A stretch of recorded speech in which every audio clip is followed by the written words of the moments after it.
دولت پر فخر اور تکبر کی علامات۔ قارون کے پاس بے پناہ دولت تھی۔ قرآن میں آتا ہے کہ اس کے خزانوں کی کنجیاں کئی طاقتور آدمیوں کے لیے بھی اٹھانا مشکل تھیں۔ دولت کی کثرت نے اس کے دل میں تکبر، غرور اور خود پسندی پیدا کر دی۔ وہ سمجھتا تھا کہ یہ سب دولت اس کے اپنے علم و قابلیت کی وجہ سے ہے، جیسا کہ اس نے کہا، انما اوتیتہ علی علم عندی، القصص 78۔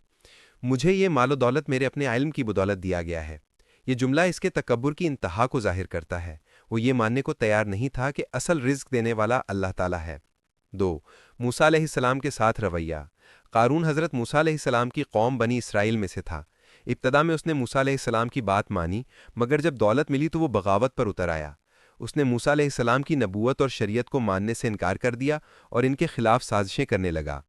روایات میں آتا ہے کہ اس نے حضرت موسیٰ علیہ السلام پر جھوٹا الزام لگانے کی کوشش بھی کی تاکہ لوگوں کے دلوں میں ان کے خلاف نفرت پیدا ہو، لیکن اللہ تعالیٰ نے خود اس کی سازش کو ظاہر کر دیا۔ 3۔ قرآن کی آیات جو قارون کے فخر کو بیان کرتی ہیں۔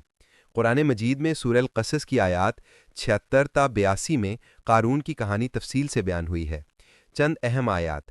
ان قارون کان من قوم موسیٰ فبغى علیہم وآتیناہ من الکنوز ما ان مفاتحہ لتنوء بالعصبۃ اولی القوۃ، القصص 76۔